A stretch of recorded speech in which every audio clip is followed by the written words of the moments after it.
assisting aging family members.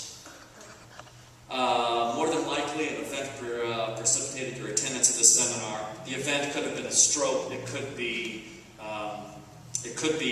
Alzheimer's, as Frank talked about. It could just be the natural occurrence of age. It could be a slip and fall. Somebody's coming out of a hospital. Here are the other things. These are the life-altering events that will cause you to think about why you're here, right? What brought you here today. Let's move. So that sandwich generation we talked about. These are really you, where you're maybe caring for your parents, but also you're caring for children possibly. So here are some myths and realities. And this is what we see all the time. That families come to us and they say, we can divide up responsibilities and take care of mom ourselves. Well, that's all well and good. But the reality is, you may have 5 siblings, one of you is going to be the primary caregiver, and only one of you. And the rest of them, with all good intentions, just can't find a way to do it. For better or worse, it turns, the burden almost always falls on one singular person. Private care isn't affordable. It's another myth. Many clients spend significantly less per month than they would for institutional facility. The reason that home care is, I think, a fabulous option over institutional care is that institutional care, meaning nursing homes, assisted livings, are kind of an over-the-cliff pricing. What I mean by that is the first day you walk in, X amount of thousands of dollars have to be spent every month, no matter if you need that much care or not. With home care, as Frank talked about, you can start with an hour a week, 2 hours 3 times a week, and you slowly build up, only using and paying for what you really need. It gets back to that tailored approach. And the reality that we know is, mom will be better cared for in a nursing home. Maybe. It depends on what mom has. In my experience, we tried, even though I own a home care company, we tried putting my dad in a nursing home. That lasted about 2 weeks. And then I realized, I can't make this happen. He's not getting the kind of care that I want him to get. And it's not their fault. They have one aide trying to take care of 20 people, and you got to hit the button and hopefully somebody comes to you. And it's just not what I wanted for my parents. So we can look at the options for help. Nursing home facilities, assisted living, senior residences, and then living at home. And let's move. I need some kind of signal or something. Okay. I'll just point to you or something. Cool. That works. So nursing home facilities, okay, we know about them. Okay, go. Assisted living facilities. It's a newer kind of model. It's the idea, it's that in-between. It's the idea that says, here's a place that I don't need 24-hour skilled care, but I need a little bit of help. And so what do? They offer paraprofessional services, which are good. They offer daily activities in an atmosphere of a private living, like a little apartment. And then they often have like a common area where people can meet for games. They have activity centers. They provide meals, transportation for medical appointments, and so it's kind of that hybrid model of trying to be independent and trying to be in a nursing home, and it often works for several years. Back up. Okay, so living at home. Family caregivers. Now what I mean by here is what happens if one option is we bring mom to live with us. When I was growing up, my grandmother came and moved in with us as she got older. And I will tell you, that was tough on our family. It was a beautiful thing. And I loved, as a grandkid, having my grandmother there.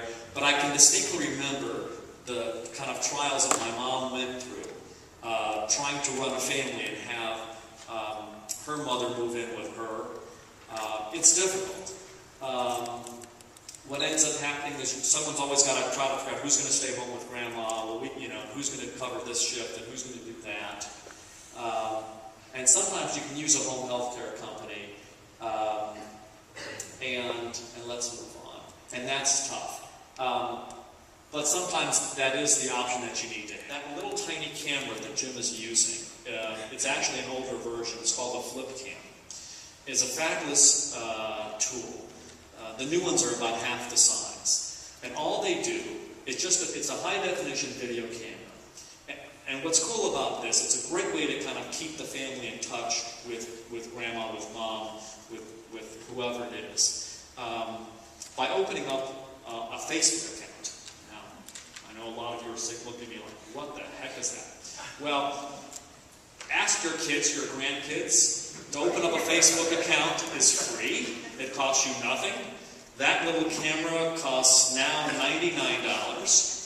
And instantly, by taking a quick 1-minute, 2-minute video on a regular basis, what we're using this for is we're having our nurses go in. We can take a quick video of the patient, slap it onto a Facebook page instantly, and now everybody in the family can go to grandma's Facebook page and see exactly her message of the day. They can see how she's doing. She can send them, she can talk to them, and then you can talk back.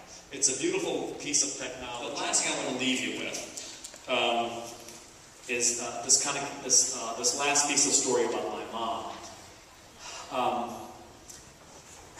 As she was progressing in her Alzheimer's, as many of you know, the early memories kind of fade first. And the oldest ones remain with you. It's kind of like you're working backwards in terms of the disease progression. So she doesn't remember that we just had lunch together. You know, I'll call her up and say, you know, let's have lunch. I'll go there, we'll have lunch. 5 minutes later, I'm helping clear the dish, and she goes, hey, you want to go have lunch? That's that immediateness that she forgets. But what she'll remember is anything that happened when she was 10 years old, with vivid clarity. Now, one of the traditions that we have in our house when I was growing up was every Friday night, the Sabbath, my mom would light the candles. And she did this just without faith. And as I left the home, it was still the idea, if I couldn't be there for Friday night Sabbath dinner, I had to at least call in. Now, why did I have to call in? Because the ritual in our house growing up was my mom would light the candles, she would put her hand on my head, and she would give me a blessing. And this was a beautiful thing that I grew up with. It is not what I do with my kids. And if I couldn't show up to her house, one, she was pissed at me. But two, I better, no matter where I am, call in so she can give me that blessing every Friday. And so, as her disease is progressing, I know one day she'll not remember my name, but I know that I will always get that blessing on Friday night. She still remembers if I don't call her by a certain time on Friday. She'll pick up the phone and say, did you forget something? No, I was going to call you, Mom, I swear. I just got a little busy. Well, okay. And so we'll stop so she can give me that blessing. One of the evenings, and I will tell you, that's a beautiful thing. One of the evenings, though, got a little bit crazy, where when I was over there, she did her Sabbath candles. She gives me the blessing, and then she starts to go through some things that she wants to share with me. She wants to know, is her will up to date? She wants to know,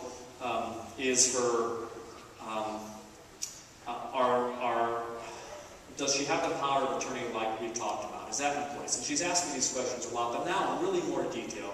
It almost seems like she's trying to plan for her death. Now, like, Mom, you know, we have everything in place, but this is crazy. No one's dying. You're completely healthy. She says to me, hey, this is my party. We'll do things the way I want. And she still has a little bit of sense of humor. So, as Frank said, if you can find a little bit of sense of humor in some of the hardest things, if you can come to this journey, as we talked about, with an open heart, not eat spicy foods before you go on a hot day to help heal somebody. An open heart, I wish for you that same kind of blessing my mom gave me every Friday. That you find peace in this journey, that you find love, and you understand that there is a blessing not just for them, but for you. Thank you and good luck.